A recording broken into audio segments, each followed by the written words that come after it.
So welcome everyone to the Co-Creators Convergence World Unity Week celebration. And right now I have with me the creator of that course, who is Michael G. Reccia, a medium for over 40 years. You have 4 decades experience, Michael. It's hard to believe how you fit on all this. Unfortunately, yes. Well, I want you to tell people more about this course. I know it just launched June 4th. And tell us more about this course and what people will learn and what you hope they come away from, and how it will benefit everyone. Take it away, Michael. Well, first of all, Noel, it's free. There's no charge for this course. And it's not a course that you have to fill in a form to take part in. It will be entirely on YouTube and possibly other platforms as we approach them. And it will run weekly from last week, from June 4th. To at least January or February of next year. And new videos will be added each Friday. The aim of the course is to put people in touch with their spiritual senses and their spiritual capabilities, to open their spiritual eyes and to open their spiritual hearts, and to give them a spiritual perspective so that they approach themselves, each other, the planet, and life from that spiritual perspective. And I think at this time, it's very important that people have that added dimension. We also want to create a feeling of support and family for people who are taking part in the course. Not intrusive, but to say, we're here and we will hopefully answer your questions, if you have any, in bonus videos that we will insert along the path. And we will take people from not being able to even meditate to teaching them how to meditate, how to control their body, how to control and focus their mind, how to reach into their heart mind, how to connect with higher vibrations, how to connect with spiritual communicators, if they so wish, and how to connect with the divine within. And then we will move on from that into examining spiritual concepts and having contemplations and meditations on spiritual concepts. So we're looking at everything that I've taught and also been taught over those 4 decades.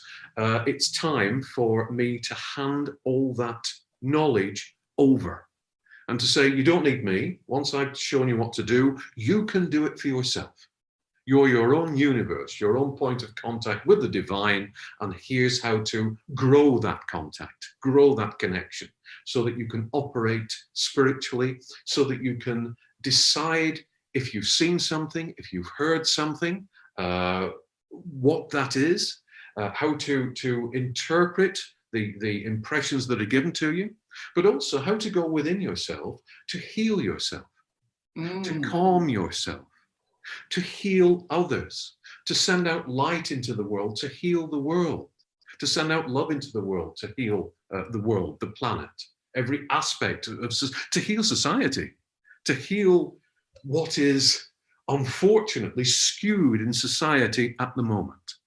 So, right, and in a few moments here, we're going to be having a reading from each one of the books that I'd say the series of 8 books that the Band of Light and the Joseph Communications is based on is really the basis for the course and for the meditation, all the work that you're doing. And so what I'd like to do is to be able to introduce people and actually have a reading from each one of the books. And then you and I just have a short little chit chat about it. So you can give us a little bit of the story behind it and the message and how it came through. And people are always interested in that. But I think what would really be awesome is for them to get, instead of just listening to you and me, beautiful talking heads, to actually hear some of the words from the Joseph Communications, which all of this work is built on. The Joseph Communications, Book 1, Revelation, Who You Are, Why You're Here, by Michael G. Reccia. The soul is a creative force, a creative vibration, and the soul needs to start from the beginning each day. Souls should understand that each day they awaken to is a beginning, and that beginning should not be flavored by events of the past.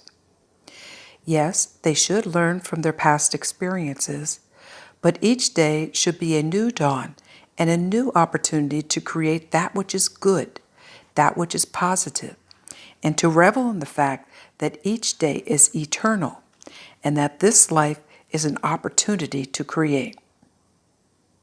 Each soul exists as a part of their Creator God right now and does not have to wait to die to be returned to that source.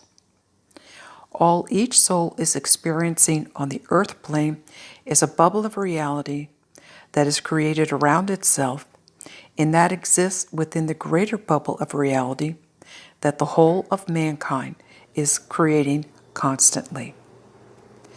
How cruel would it be of creation to cut you off from the things you want to do? You are a free spirit, so those projects you put your heart and soul into on earth have some counterpart on a higher vibration, and you will be allowed, to the extent you don't hold yourself back, you will be allowed to continue those projects, but with greater vitality, with greater insight, with greater love of creation. So people should not live as though they are going to die, but as though they are going to live. And they should live each day and create each day and bring light into each day. Souls are not brought here to be asleep, but that is how they approach this life. I tell you this to bring you freedom. I love that passage. And Michael, would you like to share a little bit about that book? Give us Yes. about that experience. Yes, this was the first book that I acted as a conduit for communicating with Joseph. And the first book was dictated to me by Joseph. I wasn't in a trance state. I hadn't gone into a trance state at that stage. And the first communication was quite difficult as I connected with Joseph for the first time. And there was a lot of pausing and grunting, and as I strove to make this connection with this wondrous spirit. But then as we progressed through the book, the communication became easier, and halfway through the second book changed into a direct trance communication. So the first book concerns, here we are, we live and we grow and we die, and many of us never consider why. Who are we? And what are we? Why are we here? Why do we take this form? How do we interact with the world and the universe around us? Is there a depth to us that we haven't considered before? What is our true identity? It's not just this transient persona. And Revelation is titled Revelation for a reason. It reveals what we really are, the spirit people that we really are, what we are capable of, where we came from, where we're going to, and the spiritual mechanics or spiritual physics of how we operate. And so it's an eye-opening journey of discovery, of inner discovery, and strips away the outside world and the illusion of materialism and the illusion of this perceived reality, and dips into a greater reality and reveals that reality to us and says, look, you are not what you appear to be. You are a powerful, angelic, wonderful, capable, loving being. And here's what you can do. And here's why you're here. And here's where you're going. So that was a marvelous first journey from Joseph. I love it. I was given that first book as a gift, and I read it, and my eyes were just like, this is resonating so much because, we've been living in this illusion, and we've been programmed. And so this was a book that kind of very down to earth, just kind of like plucks you out of that and says, why don't you think about this and have a different perspective and learn who you really are? That's what I really loved about the book. So then I had to have them all. I had to keep reading. So I love that, Michael. And it really is a blessing. I think it offers people the first chance to look at themselves metaphysically. Would you agree with that? Absolutely, and in great detail. It's not nebulous information. It says, look, this is how you operate. These are the spiritual processes that go on around you and within you. And this is how you operate those processes. And I suppose the key word, if there's a word that sums up the book, it's remember. Remember. Absolutely. That's one of my favorite songs, Love, Serve, and Remember. Yes. And that's what I strive to epitomize and inspire that in others. And I'll just tell the viewers one other thing that I love about these books. It was so down to earth. It was just, and Joseph has such a wonderful sense of humor.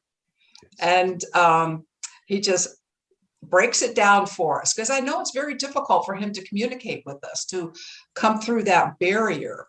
And it's hard on you. Why don't you tell the viewers on how, well, I guess in this you weren't trans, but it's still very difficult. This was still tiring on a clairvoyant level. That this left me exhausted because Joseph's vibration is so high and he has to punch through the dense atmosphere we've created as a society on Earth. But it became more difficult, as we can discuss later, once we went into a trance state together. So yeah, interesting to communicate in that way. Right. And Michael, we're going to take a listen now to book 2. The Joseph Communications, Book 2, Illumination, Change Yourself, Change the World, by Michael G. Reccia. When enough people dream the dream of perfection and peace and holiness and godliness, then the field will have no choice but to change, because of the majority of the thoughts that are feeding it will be infusing it with the dream of this better place. If you want this world to change, you and no one else have to change it, and the change begins with the dream. I must talk a little while about your children, because they are the new dreamers. They are bringing into being tomorrow. Try hard not to inflict them with the lies of today. Try hard not to inflict them with a sense of inferiority, with a sense that they can never dream and achieve anything more than you have done. This is not true. Encourage their dreaming. Encourage the manifestation of the new spiritual awareness that is coming through the next generation of souls. Encourage them to talk to the God within. Encourage them to see the spirits who come to talk to them. Encourage them to think good thoughts. Do not make them competitive in the worldly sense. Make them competitive only as soldiers for the light, competitive in changing the status quo. And so you will be creating a new dream yourself and bringing your children into that dream so that they can reinforce and extend the new dream that changes the world. Such a beautiful book, Michael, Illuminations. Yes, indeed. Tell us more about that. I chose that passage. I'm using it for our morning meditation group. And there's a lot of mothers and grandmothers on there. And yes. because he's addressing the children there, that I just thought, what a beautiful message. Yes, to say that we shouldn't pollute our children with our perceptions of the world, and we should keep them as pure and as spiritually aware as we can, and encourage them to embrace their spirituality, embrace their spiritual heritage, and give out that light daily into the world. to change things here, to restore the world to what it was meant to be, which was a paradise whereby angelic beings, us, angelic beings, could examine aspects of ourselves and grow and evolve in harmony, not in discord, with a conscious connection to the divine and to the angelic realms. And of course, we've at the moment lost that, and we have to get it back. And our children are the ones that are going to get it back for us on behalf of all humanity. So yes, an important book. And also a book that from a third of the way in was delivered in a more precise, or precise is the wrong word, a more pure way by Joseph, in that he took me into trance to get my pesky mind out of the way so that he could deliver a pure message for the time that he was able to energetically connect with me, which was usually between 45 and 55 minutes each time. So yes, a sea change in the way that the books were delivered from this point onwards. And Illumination is a manual, I suppose, for changing the world. There are meditations in there, visualizations in there. And Joseph talks about the ways in which we can purely and simply restore this world and restore ourselves to the joyous state that we are supposed to be in, but have forgotten how to be in.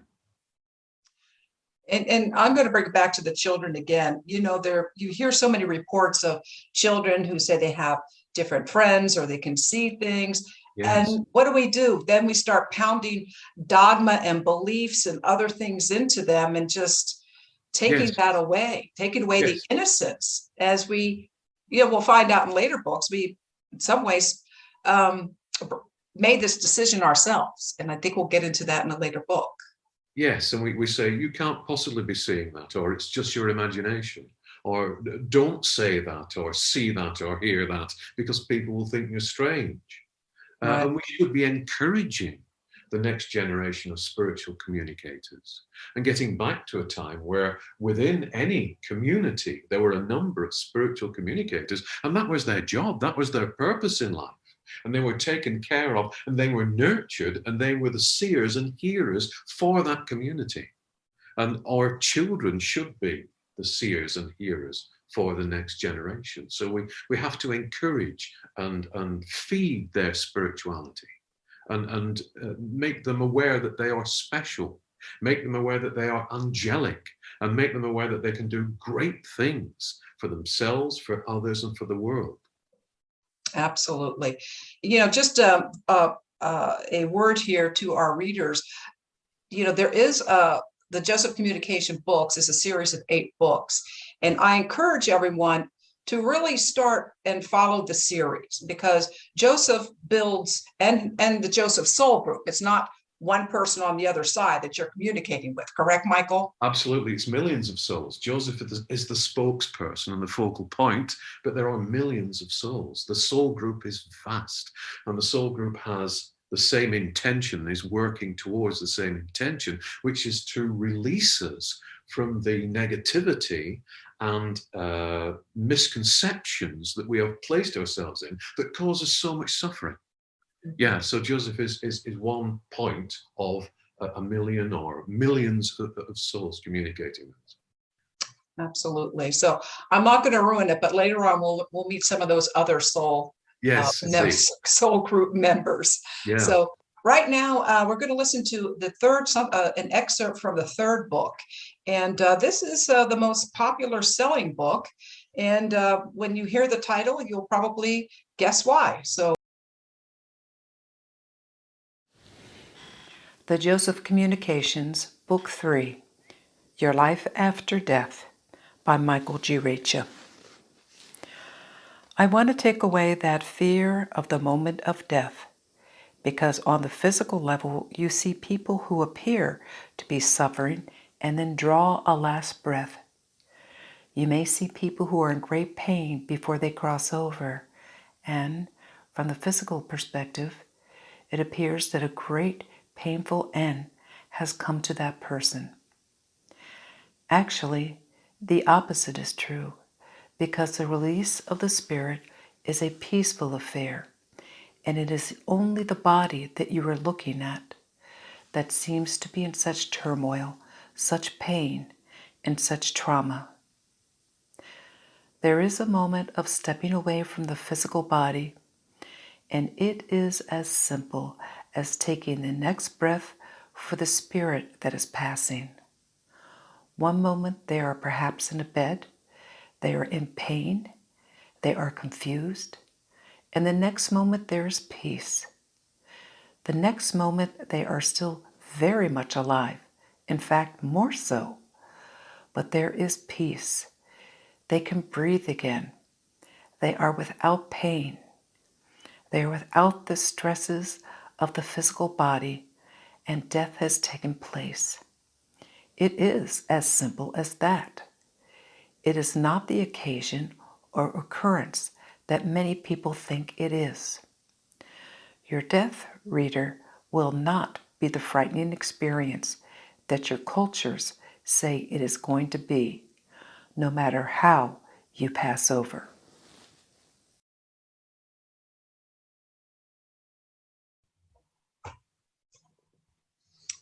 Well, that certainly should bring a lot of interest to our listeners, because it's a completely different way of envisioning this process. Yes. And also saying that there is a process. Joseph is not saying, is there life after death? He's saying, of course there is. And this is the journey through it, in that it's not a matter of entering a heaven world and that's it. That's the end of your progress.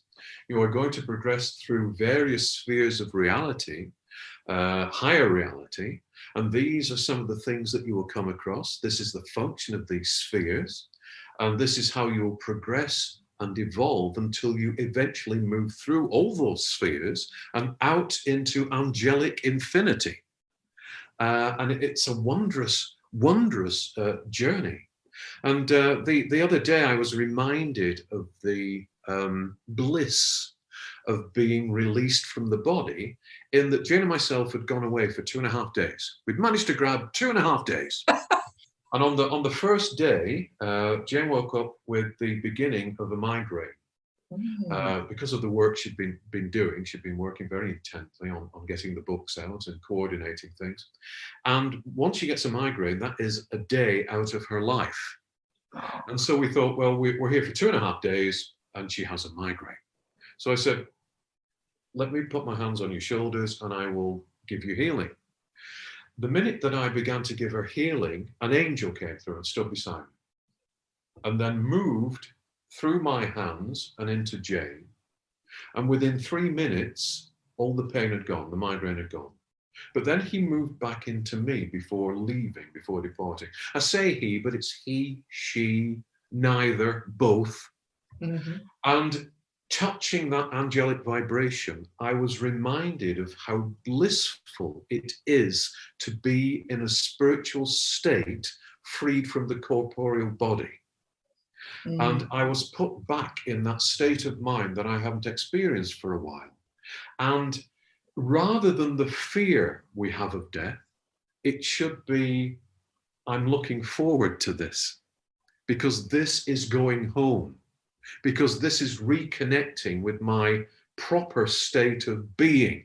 And that state of being is bliss and harmony and peace and love and wonder and creation. And this is what this book is about. To say, don't be frightened of death.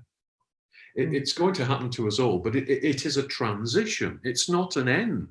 It is a return, and it's a progression through a number of circumstances that allow you to grow and free you and free you more and free you more and free you more, until you are once again the angelic being that you have always been but have forgotten about because of something that happened in the next book we'll discuss. Right. You know, one of the things that I remember from that book is Joseph saying, well, a lot of you say rest in peace. And he goes, oh, no, that's not happening. Yes. Like, Yes. Yeah. You'll be doing a whole lot more on that side. And, you know, it's, you know, a lot of people talk about reincarnation and coming back. And But what I love about this book is that it's almost like a handbook in terms of teaching you, well, this is that process, that is that process, and then, how. And one other thing that I always found when I reread the even Revelation is about Joseph talking about, you don't have to come back here. It's a key thing. It's a key thing. And it is something that occurred to me in younger life before I connected with Joseph. I couldn't understand this image of the snake biting its tail, that we come back and come back and come back and come back. And Joseph explained it perfectly, and it made perfect logical sense to me. If we have free will, which we have, free will is a constant throughout the universe. All of divinity's creations, facets have free will. So if we have free will, why are we forced to come back here? And the answer is we're not. We choose to come back here. And we choose to come back here because we haven't investigated and accepted and opened up to greater possibilities. So we are so locked into materialism, so locked into the seeming attractions of this world, that when presented with a choice, when we move away from this world, of either going onwards into the spiritual spheres or returning, we say, I want to go back.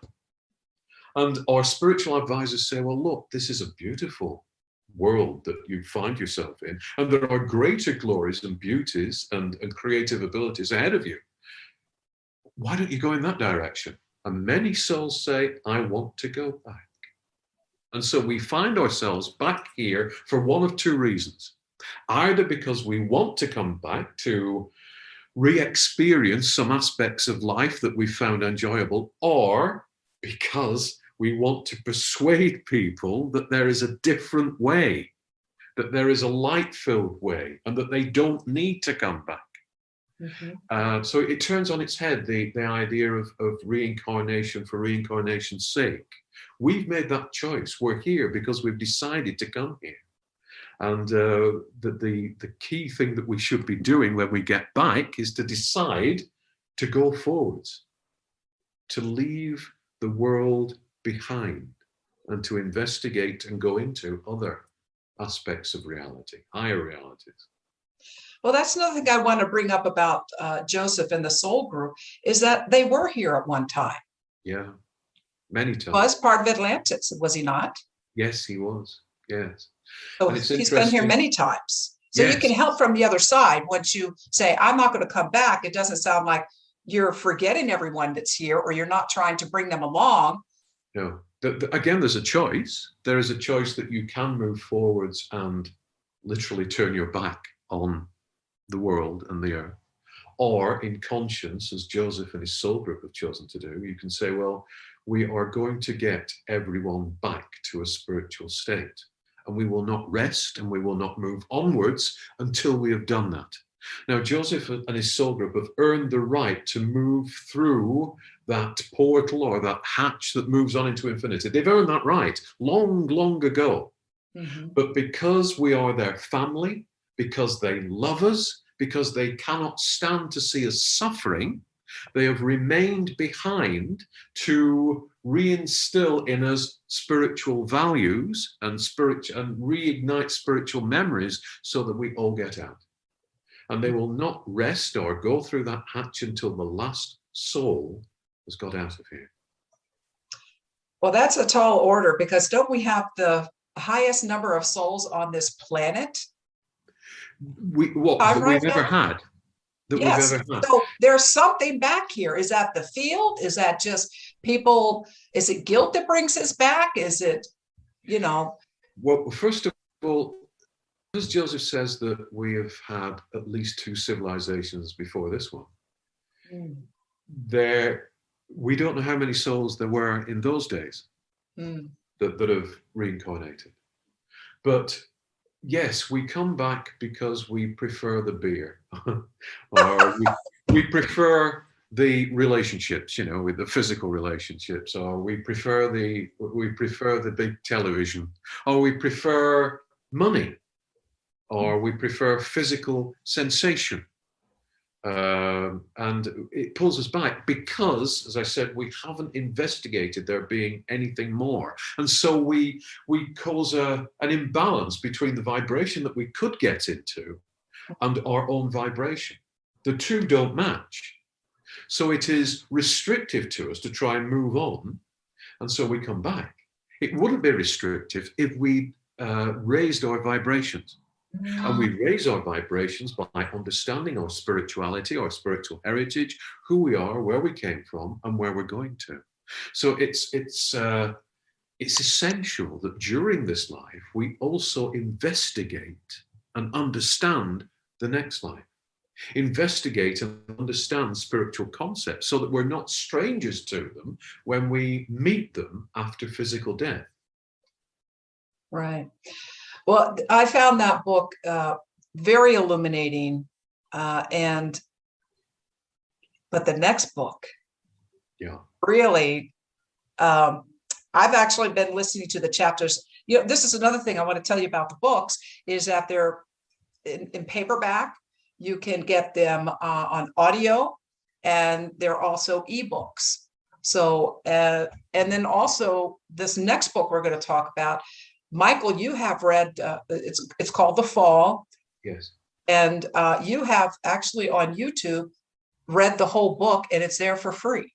The entire book is there for free. Yeah, we feel it is such an important, it's the clincher, isn't it?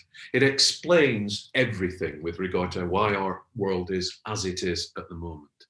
And we feel that is such important spiritual information that we've given it away. And we say to people, look, accept it, reject it, but we think you owe it to yourself to spend 20, 40 minutes per chapter investigating it to make your own mind up, and here it is for you. And that's one thing about the whole books that Joseph says. He's not asking you to believe anything. Just entertain the ideas. If they resonate, as they obviously do with us, use them. If not, there's, it's just not for you.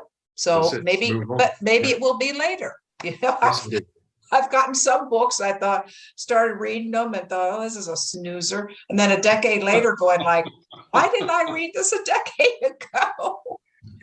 So let's take a listen and have a pause for something spiritual out of the fourth book, The Fall.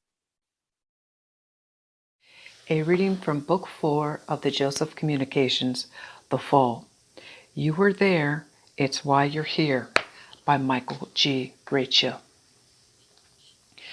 To be a warrior for the light, and to be one of those who turns the key that opens the door that lets in the light for others, you have to first be able to forgive yourself, and you have to love yourself as what you are and what you were, which is what you still are beneath the surface. Before you entrapped yourself in physical matter, there was no consideration of whether you were worthy, and there was no consideration of did you measure up against others, because against was a word that really did not exist. There was only for others, by others, with others, and part of others. You have to get back to that perception of yourself as simply being perfect. But again, at that point, the physical mind will come in and say that that is arrogant. No, it is not arrogance. It is fact. You cannot be other than perfect because it is what you are. It is not an attitude. It is not something that you are trying to impose on others. It is what you are. You are perfect, but in order to remember you are perfect, you need to reach outside of the vessel that indicates to you that you are less than perfect. And the way to do that is to forgive. Forgiveness is freedom. So The Fall. Michael, I am just going to shoot this right over to you because this book is so dense with information, and I would love for you to just break it down for us and its message. I will try my best, Noel. In the earlier books, Joseph at intervals would mention an event that he described as the fall. And the mentions of the fall came thicker and faster as the books progressed. And he then decided to reveal what the fall was about.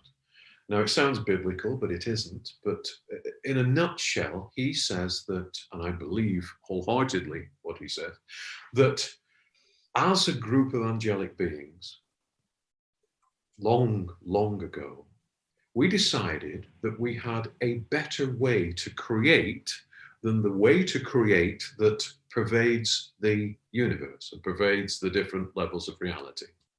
And we were advised against doing this by the rest of the angelic host, for want of a better term. And we said, no, we think we can bring greater glory to divinity by creating in this particular way. And the rest of the angelic host said, it ain't gonna work. And for millennia, in our terms, the gentle argument, because it wasn't really an argument, it was a debate, went backwards and forwards as to whether or not we should take upon us this way of creating with regard to the earth. We decided that despite advice, we knew what we were doing, and we were going to do it anyway.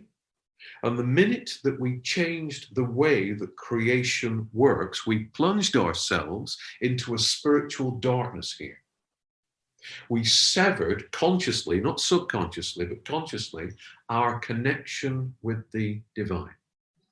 We cut off our memories of being angelic beings.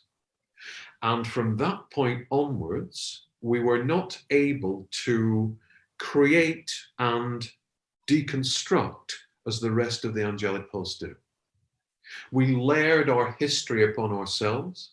We layered our mistakes upon ourselves.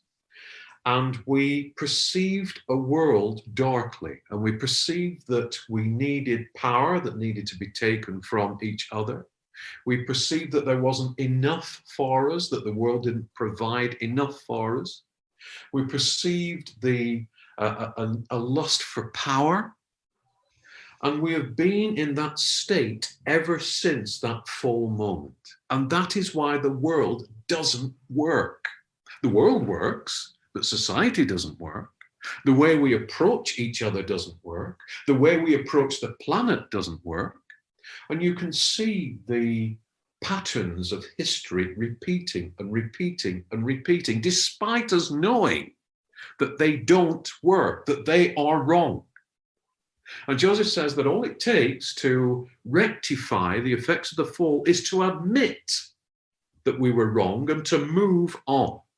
But we are so entrenched in that subconscious belief that we're right, that we will destroy the world, we will subjugate and destroy each other, rather than saying, whoops, we made a mistake.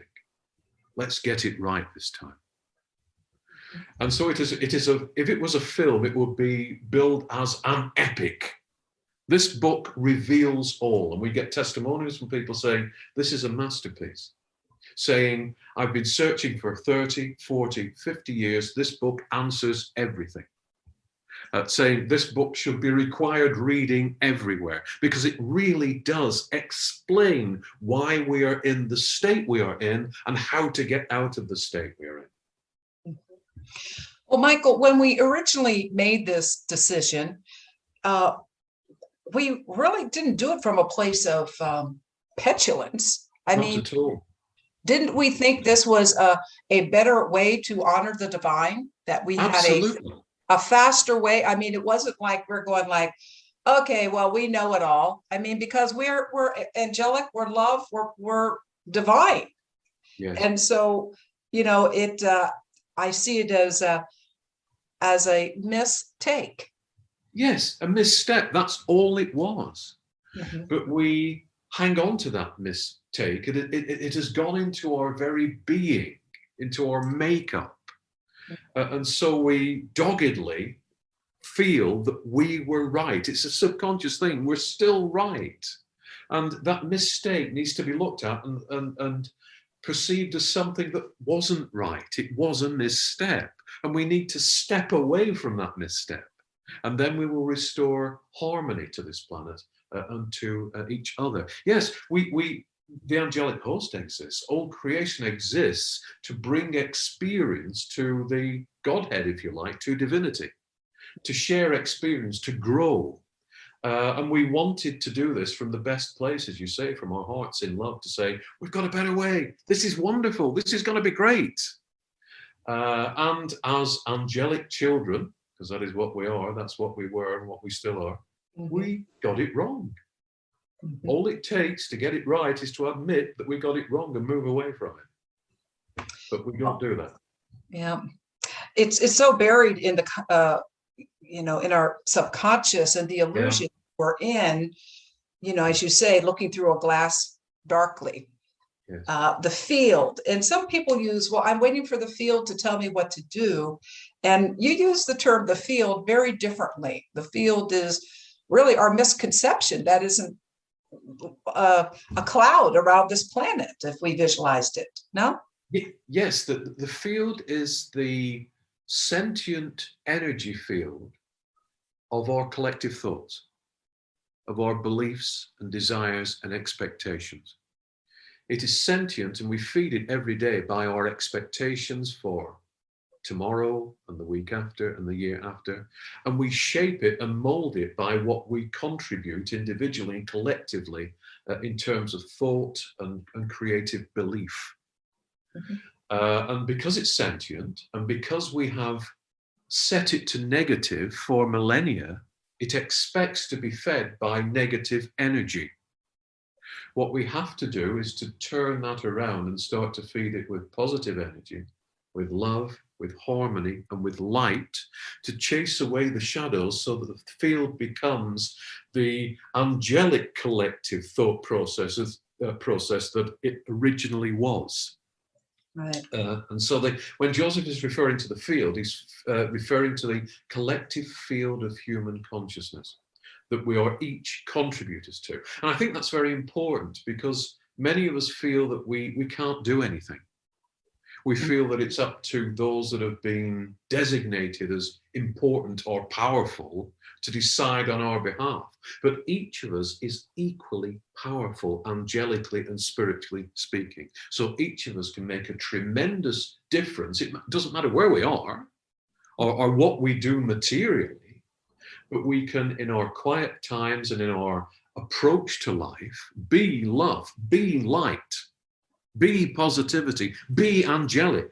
And then that force, that energy spreads out from us into the field, and eventually it chases away the darkness and restores the field to light. And then we have the world that we should have had before we took that misstep. Let's take a listen, have a spiritual pause, a quick pause for spirituality, and take a listen to the next book. Book 6 of the Joseph Communications, From Here to Infinity, by Michael G. Reccia. Now I want to address how you perceive others. When you perceive someone as being a criminal, or an instigator of terror, or a controlling force, remember what is within that being. Realize that if you address the potential of the being within, if you elevate other souls during your meditation, you will be able to change them, and they will begin to change their perception of who they are and what they are capable of.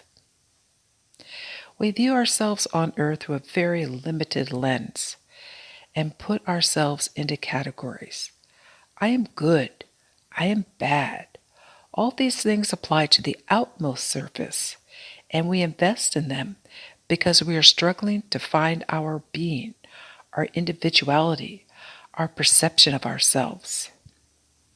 And the perception of ourselves that we need in order to change this world is our perception of ourselves as the angelic beings that we really are. Now, That is difficult on a daily basis because of the cloaking effect of the earth and the cloaking effect of the physical body, which in actuality doesn't exist, but is simply a consolidation of will and purpose projected by those souls that fell. What I'm asking you to do is to look beyond that perception, to realize that you are not the physical, and to realize you are not any label you give yourself, except for the label that says, I am God. That is the only label that sticks. That is the only label that is truth. I am God. I am angelic. Anything else is a lie, a misconception. Anything else is a constriction. Well, Michael, you said this was one of your favorite books. And, even as it's so ingrained, even as it says, I am God, I am angelic, I can still feel a little squeeze in the heart saying, that's true, but that still seemed like a little uppity there, girl. A little arrogant from an earthly Yes, point just of as view. Joseph said. But it's a simple equation. There is only the divine. There is only God. We are facets of the divine, sent out in freedom and with freedom of will to examine possibilities, to examine potentials, to create, to experience, and to take that experience back to the Godhead, to enhance the Godhead. And then off we go again into further adventures. So in a way, it is upsetting to say that we're not a part of God. It is denying who we are. It is saying, I'm not part of you. Whereas the most powerful thing we can say is, I am part of you.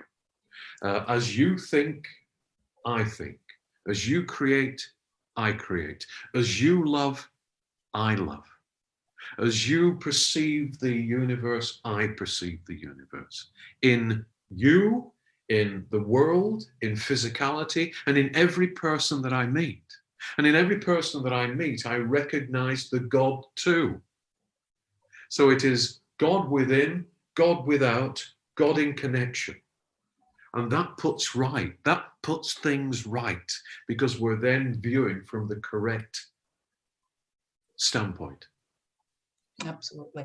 Now, this book also goes into the illusion of time and answers other rather scientific kind of questions, would you say? Yes. And also attempts in words to explain infinity and the potential of infinity and the experience of infinity.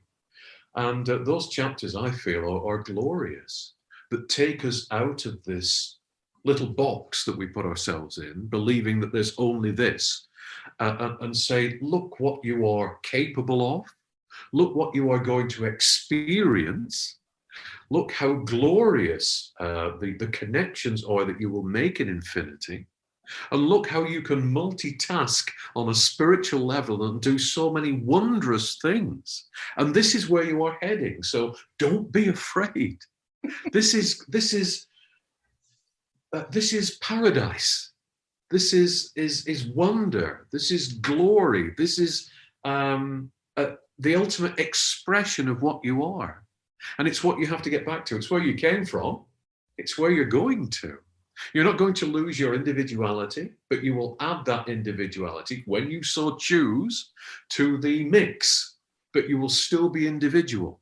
And yet you will be part of this glorious family, and you will be able to experience and live their experiences, should you so wish, at any time that you wish, while still being your own unique expression of God, and taking that unique expression of God forwards into greater realms, into higher vibrations, into greater expressions of creation.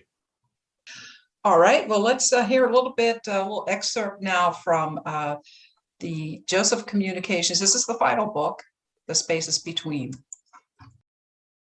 Book 8 of the Joseph Communications, The Spaces Between. Unseen Forces That Shape Your Life by Michael G. Reccia. I wish to tell you that the solar system exists not outside of yourself, but within yourself. Now, there is a lot of scorn poured on astrology and the concept that the stars can predict what is going to happen to you in life.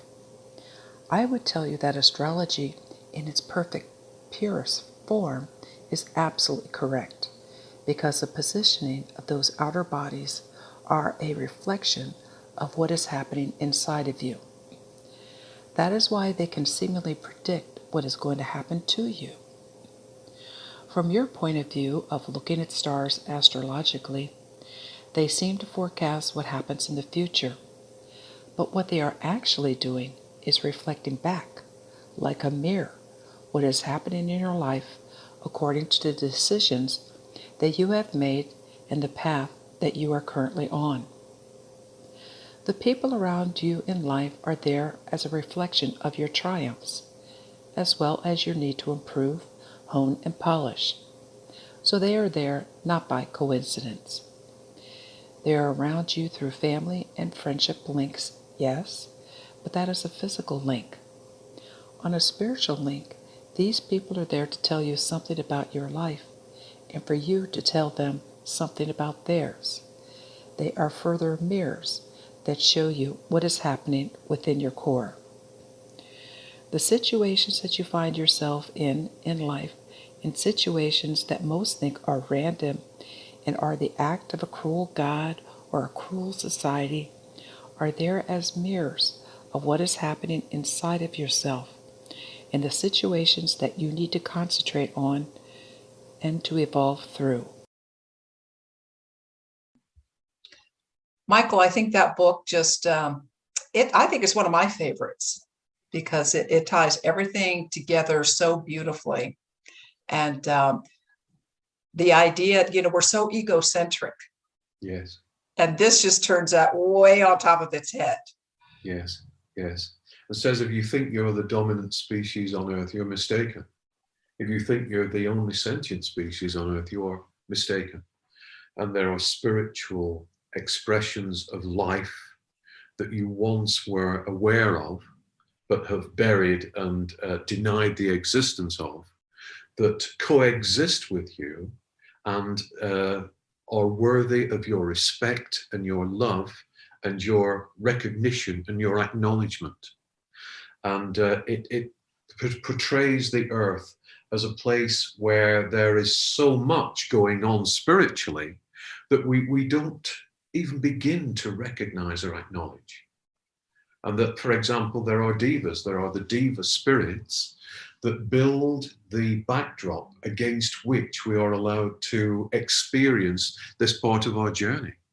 And we should be extremely grateful to those spirits that provide the landscape against which we can react and experience. And they do this selflessly. They were not locked in at the time of the fall as we were, and yet they constantly and selflessly and in love support us so that we can move towards a time when we get ourselves out of the effects of the fall. And that there are certain places on earth that we shouldn't go to. They're not ours. They are centers of divic activity and should be respected. And I've heard divas speak, and I've been for walks and suddenly come across an area where I shouldn't have been, and a voice has said, "What are you doing here? This is not an area where you should be. This is an area where we should be. And please don't pollute it with your rubbish." Now, not mean that I'm dropping a can or something like that, but with the accumulated rubbish of humanity that we carry around with us. The diva energy is pure energy, and we pollute it. We pollute it with our thoughts, we pollute it with our actions. We don't acknowledge that this world is a spirit, is demanding of our respect and our love, and that we are dependent on other expressions of spiritual life in order to have this existence that we're moving through. Well, Joseph, I think it was Persian Gentleman, recently brought through a teaching. I believe it was back in July that he's brought through like a was an urgent message to say, you need to, we really need to step it up because Yes. we're running out of energy. Yes. Keep this going. Would you want to tie that into the spaces between? Does that fit at all? Yes. There has been an urgency to Joseph's messages in all the books all along. And increasingly, the books that were created some 10 years ago, some 3 or 4 years ago, have become prophecies. And you can read them now and say, yes, that is happening now. And one of the urgent messages is that we have to change while there is still time to change. And PG came through to say, look, these things that you think are so important, the next holiday, the car, the money, the power, they are of no use to you on your spiritual journey. And unless you begin to acknowledge the truly valuable things on earth, you will run out of energy. And civilization, which, as Joseph has said, has ended twice before on this planet, will end again unless you come to your senses. Unless you come to your senses. And you can feel the sadness in those communications. It's not condemnation, it's sadness, as if to say, can you not see? Will you not see? Please try and see whilst you still have time to see, because the earth can only support you for so long until you do too much damage to the earth, to animal life, to each other, and you have to leave here. But because you have not learnt to move on into the spiritual spheres, you will have to come back. The earth will lay fallow for a time to restore itself, perhaps for millions of years. And then you, who have been sleeping because you can't go anywhere else, you will be in a kind of stasis, will have to come back and sort out again the things that you did not sort out this time and that have prevented you from moving onwards. So it is an urgent message. It is a serious message. And it is one that should be heeded whilst there's still time to heed it.